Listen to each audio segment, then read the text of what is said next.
Olá, seja bem-vindo a mais um Alba em Entrevista. Como é que funciona a prescrição farmacêutica? Com o crescimento do mercado de genéricos e similares, qual o papel do farmacêutico na orientação e estímulo ao uso desses medicamentos? Em relação ao uso indiscriminado de medicamentos sem prescrição, isso é problema de saúde pública? E o que falar da automedicação tão comum entre os brasileiros? É papel do farmacêutico também promover a educação e informação sobre o uso responsável dos remédios? Dia 20 de janeiro foi comemorado o Dia Nacional do Farmacêutico e a gente aproveita a data para falar sobre esses e outros assuntos com a vice-presidente do Conselho Regional de Farmácia do Estado da Bahia, Ângela Pontes, nossa convidada. Muito obrigado por aceitar nosso convite e seja bem-vinda. É muito importante que a gente esteja aqui falando de temas que às vezes afetam a saúde da população, né? Nós sabemos que o povo brasileiro, não só o povo brasileiro, mas que o povo tem uma tendência a usar medicamentos sem prescrição, né? Se automedicar. E isso às vezes leva a problemas graves de saúde para a população. Primeiro, deixa eu aproveitar, já que fiz referência ao 20 de janeiro, certamente qualquer categoria profissional tem suas conquistas, seus desafios. Quais as grandes conquistas e próximos desafios que os farmacêuticos ainda têm a propósito da passagem desse dia 20 de janeiro, que a senhora poderia destacar? O dia 20 de janeiro comemora-se o Dia Nacional do Farmacêutico. Internacionalmente, ele acontece no dia 25 de setembro. Mas nós, farmacêutica, o dia 20 seria o nosso dia de comemoração. É um dia de comemorar, sim, a profissão farmacêutica. Era uma profissão que ficava mais escondida e hoje em dia ela aparece. A gente tem a necessidade muito grande do farmacêutico, principalmente depois do genérico. A necessidade do farmacêutico para estar lá fazendo a troca desse medicamento por um medicamento, às vezes, com um preço mais acessível, que tem o mesmo princípio ativo, é importante para a população. Tem havido esse papel na prática? É muito comum a gente ouvir comentários no sentido de que eu estou numa farmácia, mas não encontro a figura do farmacêutico. É uma realidade? Hoje não, hoje a gente tem o farmacêutico presente na farmácia, o Conselho tem esse papel de fiscalizar para exigir a presença do farmacêutico.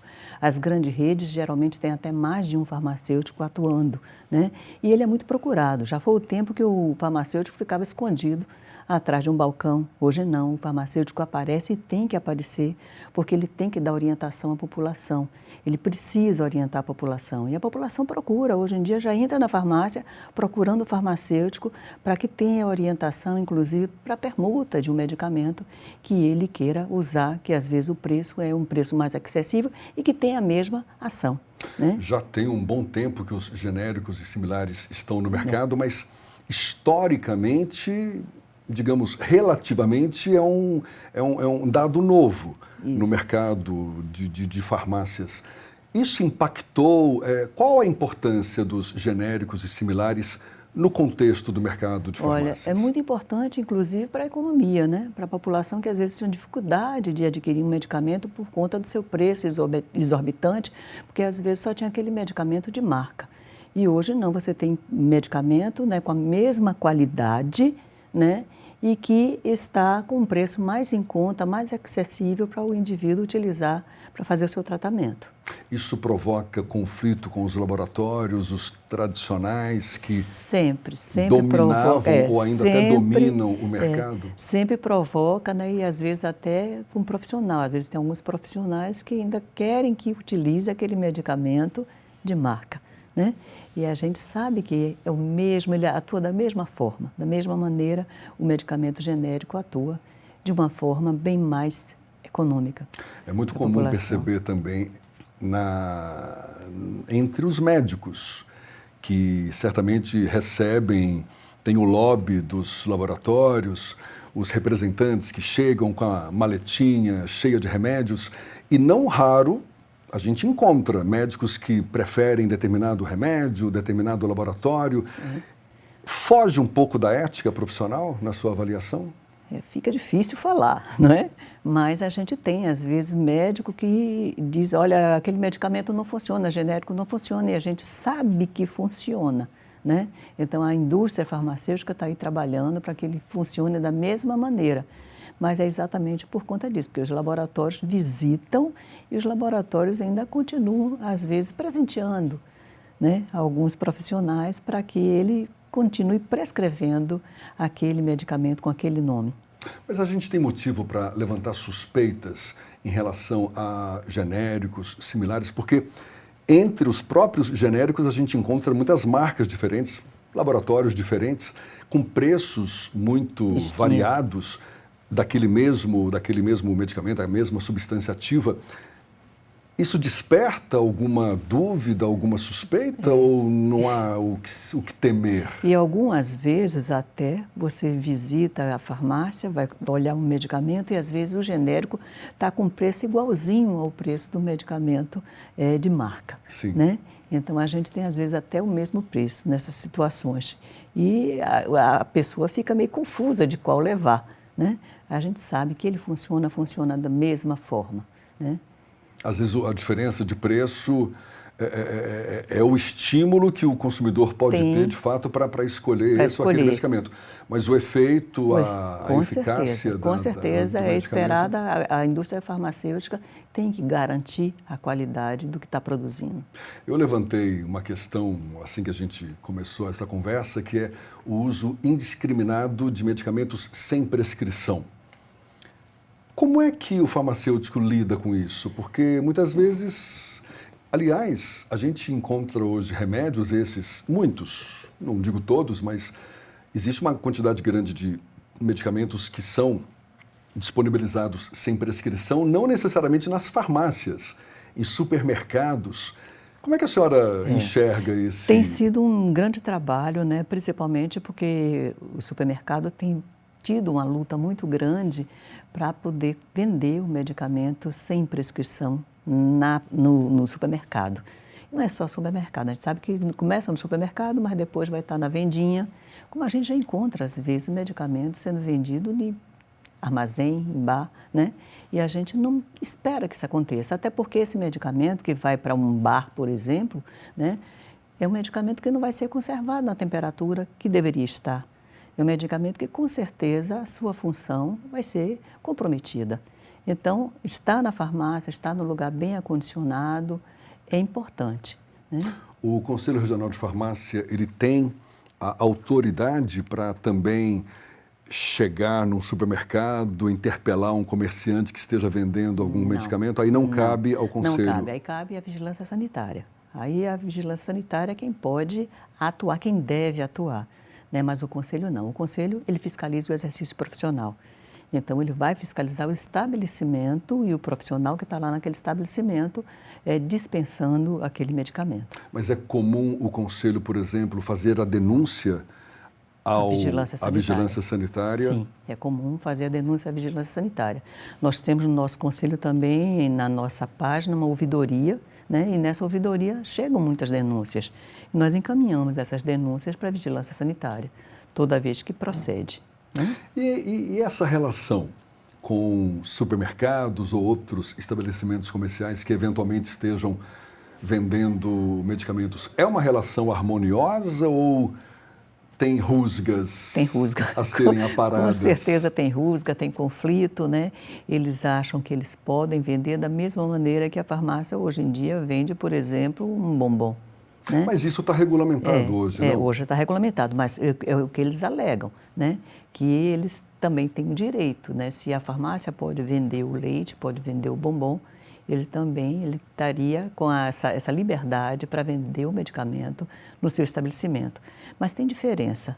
Na farmácia o bombom está conservado, no supermercado nem se sabe onde é que vai ficar esse medicamento, né? Aliás, a senhora está citando no ponto aí, as farmácias hoje também estão bem mais diversificadas, bem não? mais diversificadas. Alimentos, cosméticos, fraldas, né? Hoje em dia a farmácia é muito procurada para fralda, né? Para se comprar fralda. E o supermercado é quem vendia fralda, né?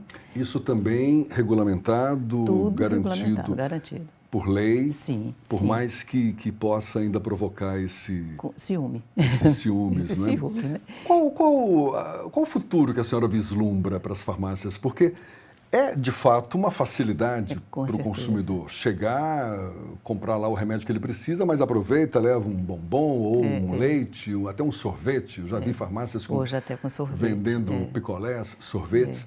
É uma tendência nacional, mundial, de se diversificar cada vez mais? E mundialmente a gente já tem, né? Em vários países a gente já encontra a venda também de outros produtos na farmácia, embora alguns ainda sejam mais restritos, só com medicamento mesmo, né? Vendendo só o medicamento em alguns países.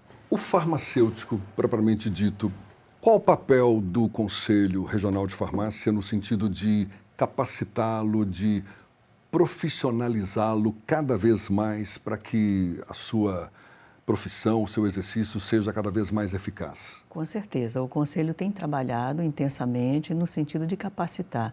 A gente sabe hoje em dia, por exemplo, que vacinas, né, são aplicadas por farmacêuticos. Às vezes você pode ter um estabelecimento para vacinação anexo à farmácia, e os injetáveis também. Então, a gente tem feito capacitação de muito farmacêutico que tem saído, às vezes, das faculdades, né, sem esse preparo, né, sem essa habilidade. Então, nós temos feito cursos de capacitação, o Conselho tem feito não só em Salvador, aqui no estado da Bahia, mas também em vários municípios. Nós temos viajado, capacitando os nossos farmacêuticos. A gente sabe que o número de universidade ampliou muito, e a gente tem hoje no mercado uma quantidade muito grande de farmacêuticos chegando, e às vezes chegando de um curso que foi feito muito rapidamente, né? Apesar do tempo, mas às vezes um curso no formato EAD, né? Que a gente sabe que é um curso que fica à distância, e a gente não sabe como é que esses farmacêuticos estão saindo, né? E o MEC autorizou, a gente tem que dar carteira para ele, dizer que ele é farmacêutico, né? Então, tem também o Conselho que está em cima na fiscalização. Nós fiscalizamos, nós fazemos nos estabelecimentos que são exclusivos de produto farmacêutico, nós fazemos no mínimo 3 visitas, podemos fazer mais se houver alguma denúncia, mas no sentido de fiscalizar como é que está acontecendo esse trabalho do farmacêutico nos seus estabelecimentos. A senhora disse que nem sempre sabe como é que o farmacêutico está saindo da sua formação acadêmica, mas eu quero insistir. O que já se percebeu de, digamos, déficit de capacidade desse farmacêutico, muitas vezes formado num curso EAD? O que fica faltando da parte dele? Nos assusta, né? Porque eu fui professora da Universidade Federal da Bahia, do curso de farmácia, e nós tínhamos uma saída de 40 farmacêuticos por semestre. Hoje nós estamos tendo uma quantidade imensa de farmacêuticos sendo lançados no mercado por muitas faculdades. Algumas faculdades estão formando cada semestre 200 farmacêuticos. Tanto que o número de farmacêuticos cresceu muito. A gente tem hoje o número de farmacêuticos, a gente tem quase 15 mil farmacêuticos inscritos, que foi bem devagarzinho o crescimento, mas depois do ensino, né, da ampliação do número de faculdade, esse número de farmacêutico cresceu muito. Nós tivemos também um crescimento de estabelecimento. Hoje em dia a gente vê qualquer... Cresceu o número de farmacêuticos e de farmácias também. De farmácias também, até porque a farmácia diversificou. Ela antes vendia só o medicamento. Então, como ela diversificou, ela hoje tem um mercado, né? Você vê que não encontra farmácia vazia. Você chega na farmácia, tem sempre alguém lá na farmácia, tem às vezes até fila para você enfrentar, para poder comprar. Sem falar da compra que você pode fazer online e só ir buscar na farmácia depois, né? Então, tem essas variáveis que estão aí aparecendo e que a gente tem que se adaptar, estudar, ver o caminho que ela vai levar. A senhora estava falando das rusgas que existem entre farmácias e estabelecimentos comerciais, supermercados, por exemplo, que também vendem medicamentos, mas hoje a coisa mais comum é comprar de forma online, ou seja, não precisa necessariamente não ir numa farmácia, basta acessar um site que disponibiliza determinado remédio, né? E o medicamento chega com o mesmo preço que você compraria lá na farmácia. Às vezes eles ficam até estimulando, né? Fazendo promoção, dizendo, por exemplo, fralda, eu vou falar da fralda. A fralda toda hora, quem tem alguma pessoa idosa em casa, vê que toda hora chega informação de que tem fralda em promoção, né? Então existe até um estímulo para a compra, né? Por conta de preço, né, que às vezes diminui o preço. E essa ida à farmácia não é só para comprar medicamento, essa ida na farmácia é para comprar também essas outras, fralda, leite para criança e às vezes até cosmético, né? Às vezes tem promoção do filtro, não sei quantas vezes a gente chega ao filtro solar, né? Quantas vezes chega a promoção de filtro solar para que a gente vá comprar por um preço melhor. Né? Deixa eu resgatar um ponto que a senhora tocou. As farmácias hoje elas estão autorizadas a aplicar vacinas, não é? Administrar vacinas. Injetáveis. Houve uma adesão grande das farmácias, mas eu vou pedir essa resposta para daqui a pouquinho. A gente volta já já nessa conversa com a vice-presidente do Conselho Regional de Farmácia do Estado da Bahia, Ângela Pontes. É um instante só.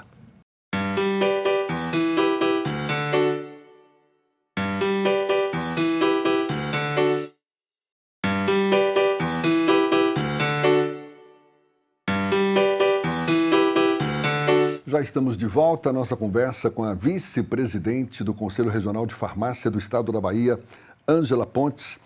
A gente falava das farmácias que, desde 2017, se não me engano, já estão autorizadas a aplicar vacinas entre os consumidores. Houve uma adesão grande das farmácias nesse sentido, porque tem critérios também, não é? Critérios, para que elas pratiquem a aplicação das vacinas? Não teve uma adesão grande ainda, né? A gente não tem essa adesão grande. Mesmo sendo desde 2017? Mas desde 2017. Nós temos alguns farmacêuticos com clínicas de vacina separada da farmácia. Nós temos alguns farmacêuticos que já implantaram a sua clínica de vacinação. Mas dentro da farmácia são muito poucas, né? Por quê? Por conta dos equipamentos que são necessários para que você consiga manter a vacina. Porque precisa de um espaço reservado também, reservado, né? Para manutenção, com refrigerador, com freezer, né? Para poder manter a vacina viável. Agora, curioso, eu me lembro, na minha infância, a gente ia tomar uma injeção, era na farmácia. Era na farmácia. Ia lá para um cantinho, existia um espaço reservado, aplicava-se a injeção. Isso é tão raro hoje em dia, não? Mas nós temos nas farmácias, sala de aplicação de injetáveis temos, tem, sim. Né? Então nós temos... Talvez é porque eu também não tenho tomado tanta injeção há muito não tem tempo. mais, mas tem sim a sala preparada, uma sala especial para aplicação de injetável e o farmacêutico tem que ter o curso de injetáveis para poder aplicar. É a mesma sala que poderia ser usada para aplicação de vacinas? Aplicação sim, mas a guarda da vacina, a manutenção da vacina, que a vacina tem, você tem que ter os equipamentos para guardar a vacina, né? Numa temperatura estável, né? Que não pode sofrer oscilações. Então, a gente teria que ter mais espaço no caso da vacina, né? O Conselho Regional de Farmácia se vê na obrigação de estimular a educação, a informação para diminuir o uso indiscriminado de medicamentos. A gente tocou nesse assunto no primeiro bloco. Como é que se reverte essa cultura? É tão comum, não, tem um remedinho que minha avó passava, e aí, com essa facilidade de aquisição dos medicamentos, todo mundo se automedica. A senhora vê perspectiva de mudança dessa cultura? Principalmente as vitaminas, né? Vender vitamina é uma coisa muito fácil, né? E o pessoal vai para a farmácia e no instante ele vê uma vitamina, o preço está bom, ele quer levar, né, a vitamina. Então ele se automedica mesmo. Mas a gente tem feito um trabalho, né? Inclusive temos uma cartilha, né, um manual, para esse cuidado que a gente tem que ter, né, para diminuir a automedicação, para o uso racional do medicamento, porque se deixar é que nem balinha, né? Toda hora o indivíduo quer tomar uma vitaminazinha, achando que a vitamina vai fazer ele não ter doença nenhuma, fica maravilhoso, fica bem, né? E é esse cuidado que a gente tem que ter para não exagerar nessa automedicação. A senhora está se referindo a esse manual que foi preparado, intervenções educativas para a promoção do uso racional de medicamentos. Direcionado a quem? A população em geral. A população em geral, porque a população, ela vai para a farmácia, ela já vai porque a vizinha ensinou, porque o parente ensinou, ela vai procurar aquele medicamento, mesmo que, às vezes, esteja tomando um medicamento que vai ter um outro medicamento que ele vai ter uma interferência nesse uso com esse medicamento novo que ele utiliza. E ele procura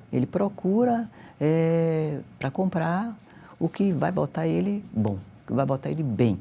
E agora a gente tem essa preocupação muito grande, inclusive com o pessoal que malha, né?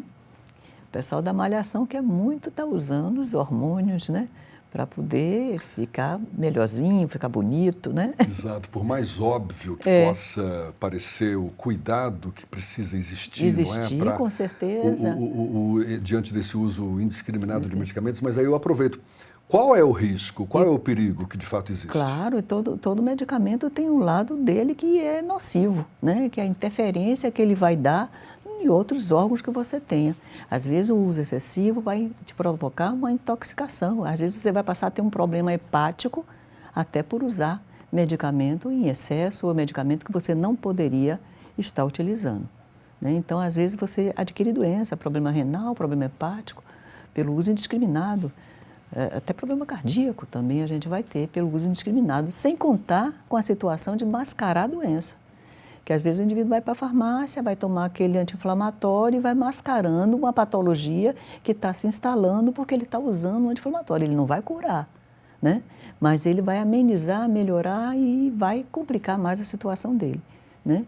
E às vezes tem um problema mais sério, um problema mais grave, né? Doutora Ângela, as farmácias homeopáticas de manipulação, elas estão sob o guarda-chuva também do Conselho Regional de Farmácia? Também, toda farmácia, todo medicamento está sob o guarda-chuva do Conselho de Farmácia. E ela é fiscalizada também da mesma forma, com o mesmo critério, né, para a produção desses medicamentos. Mas, por exemplo, e me corrija se eu estiver errado, a gente ouve muito a ideia de que, por exemplo, remédios homeopáticos, esses mesmo que estejam sendo consumidos de uma forma equivocada, não fazem mal. Não. Tem também. Isso não existe? Isso não existe. Ele faz o bem, mas ele também tem o seu lado nocivo, né? Que a gente tem que ter a cautela no uso desse medicamento de uma forma indiscriminada. A gente não pode sair tomando medicamento como se fosse uma balinha, né? Não pode. E entre os farmacêuticos, existem rusgas também entre esses que trabalham mais com remédios alopáticos e os que defendem a homeopatia? Não, pelo menos não aparentam, né? Talvez entre os médicos, né? Talvez sim, mas com farmacêutico não existe rusga, não. Vivem em paz. Vivem em paz. A gente comentou que tem crescido muito o número de farmácias e a gente estava se referindo mais às farmácias, essas convencionais, não é? De remédios mais alopáticos. Isso tem se verificado com as farmácias homeopáticas aqui na Bahia também? Tem um discreto crescimento. A gente tem tido um discreto crescimento da farmácia homeopática também. Mas as farmácias comunitárias, as drogarias, o crescimento é muito grande. Por quê? Talvez pela preferência do próprio público, não é? Pela preferência e por conta de poder vender muito mais coisa. Ele vende muito mais coisa, né? Ele vende cosmético, muito cosmético, ele investe muito pesado nessa área. Você vai na farmácia, você compra um medicamento, mas você passa numa prateleira, você já pega um cosmético, pega um shampoo, pega um sabonete, e aí você vai levando essas coisas também junto com a sua compra. A senhora citou a ouvidoria que existe no Conselho Regional de Farmácia. Quais são as denúncias ou reclamações mais frequentes? São várias denúncias, né? Desde ausência, às vezes, do medicamento na farmácia, onde o farmacêutico está ausente, nós temos denúncia, mas temos denúncia também, às vezes, de algumas farmácias que vendem medicamentos que não deveriam vender sem receita, né? Então, a gente tem que ter um trabalho mais intenso da vigilância sanitária, a gente procura trabalhar com a vigilância sanitária. E acontece às vezes carga roubada, né? Às vezes são vendidas em farmácia e na hora que vai a fiscalização conjunta do Conselho, junto com a vigilância sanitária, junto com a Polícia Civil, com o Ministério Público, aí nós encontramos às vezes situação de ter um indivíduo que às vezes não tem uma nota fiscal do medicamento que ele comprou. E como aquele medicamento apareceu ali, não é? Então são situações que é preocupante e que a gente tem trabalhado nessas denúncias que surgem. A senhora falou de medicamentos que precisam de uma prescrição médica, de um controle maior, que às vezes são vendidos de forma indiscriminada. Em condições normais, um antibiótico, por exemplo, a gente sabe que precisa da receita médica, uma cópia fica na farmácia. Isso. Como é que funciona isso? Porque eu fico pensando, é papel demais que as farmácias vão acumulando. É papel demais. Isso tem um efeito prático É para vigilância mesmo? sanitária. Mas é só para efeito de uma possível fiscalização? De fiscalização. Tem um prazo de validade esses documentos? Ou seja, chega uma hora que as farmácias descartam? Tem um prazo de validade e ela tem que estar lá por conta da vigilância.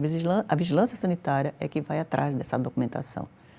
Né? Então, ele tem que prestar conta à vigilância sanitária do que ele comprou, do que ele vendeu, os armários de algum medicamento, inclusive, tem que ficar fichado com chave. É só o farmacêutico que pode vender aquele produto que está ali naquele armário. E esse cuidado é um cuidado grande porque, na verdade, trata-se de tráfico de droga. Né? É tráfico de droga. Na hora que é vendido, sem nenhum controle, é tráfico de droga. Porque o medicamento que está lá, a substância, é psicoativa.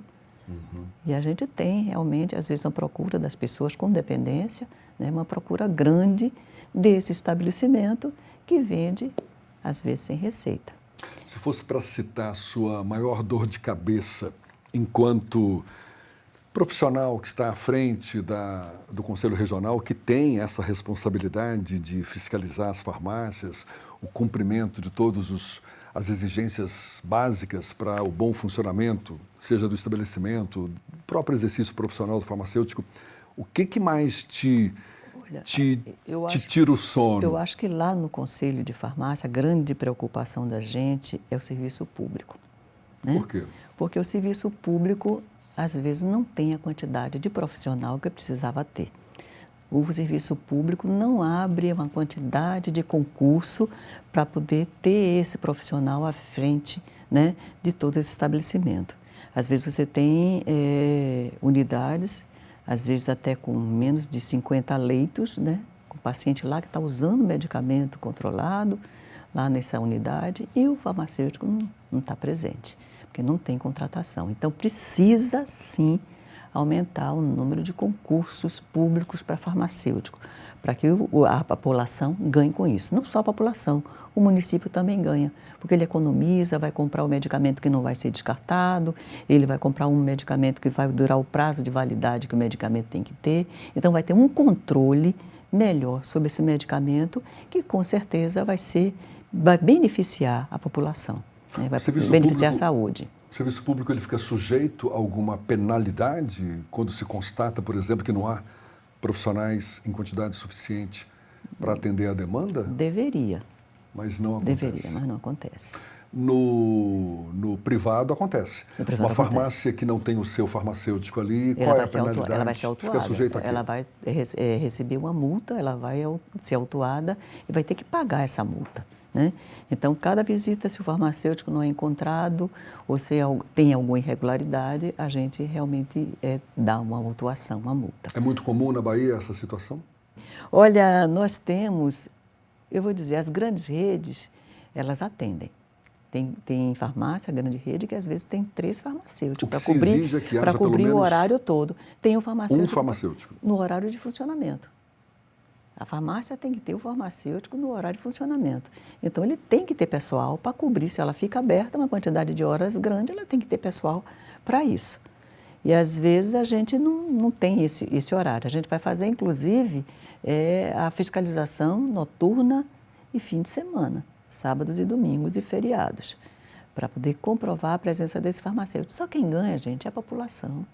Só quem ganha é a população, que vai ter todo o controle, vai ter toda a orientação que o farmacêutico pode prestar para ele na hora que ele precisa de usar medicamento. Aproveitando esse seu gancho e até para a gente encerrar a nossa conversa e se colocando aqui em defesa da população, das farmácias em geral, como é que ocorre essa fiscalização? Ela é repentina? E o Conselho tem fiscais em quantidade suficiente? Olha, imagino que esse é um problema também. Nós temos uma quantidade, hoje nós temos uma quantidade de fiscal melhor, nós tínhamos menos na época da pandemia, depois fizemos um concurso, temos uma quantidade melhor, vamos abrir um concurso novamente para chamar mais 2 fiscais, para contratar mais 2 fiscais. Mas tem muito trabalho. Como eu disse para vocês, eles fazem 3 visitas aos estabelecimentos que trabalham com produto produto farmacêutico e uma visita para onde tem farmacêutico, das empresas, estabelecimento, por exemplo, laboratório de análise clínica, laboratório de estética, eles fazem uma visita ao ano. Então, eles têm trabalho o ano inteiro e a gente tem um planejamento que tem que ser cumprido pelos nossos fiscais. E temos fiscais espalhados pelo estado todo. Nós temos as seccionais, né? Nós temos 12 seccionais no estado da Bahia, por conta do território que nós temos, e nessas seccionais nós temos um fiscal lotado para que ele possa visitar todos os estabelecimentos da região, daquela região e das regiões vizinhas. É um trabalho grande, o pessoal roda muito. Considerando os desafios inerentes a esse dia a dia do Conselho Regional de Farmácia, quais metas, quais perspectivas a senhora vislumbra para o futuro da farmácia e dos próprios farmacêuticos aqui na Bahia? Eu não vou falar a longo prazo, não, a médio, curto prazo. É uma melhoria, né? Acho que tem que ter uma melhoria, principalmente na qualificação dos farmacêuticos. Eles precisam se qualificar, fazer cursos de pós-graduação para melhorar o trabalho dele. E não é só a farmácia. O farmacêutico tem muitas áreas de atuação, então ele pode atuar na estética. A estética hoje em dia é um brilho nos olhos dos farmacêuticos. Então pode atuar na estética, na área de oncologia, são várias áreas que ele pode atuar, que não é só a farmácia comunitária. Então nós temos a farmácia hospitalar, a produção de medicamento, as indústrias farmacêuticas, é muita área para poder atuar, tem muito campo para atuar e tem que ter profissional preparado para isso. Né? Então, a melhoria, né, na qualificação desse profissional, e eu acho que é importante para que nós tenhamos profissionais cada vez melhores. Tivemos aqui o privilégio de conversar com Ângela Pontes, vice-presidente do Conselho Regional de Farmácia do Estado da Bahia. Muito obrigado pela sua disponibilidade, parabéns pela sua atuação e até uma próxima. Obrigada a vocês, né, por ter essa abertura para que a gente pudesse conversar um pouco com os nossos profissionais também. Mesmo que já passada a data, mesmo assim, os nossos parabéns também pelo Dia Nacional do Farmacêutico, agora, dia 20 de janeiro. Obrigada, né? Um abraço, até uma próxima e muito obrigado a você também que acompanhou esse nosso bate-papo. Até uma próxima, um abraço, tchau, tchau.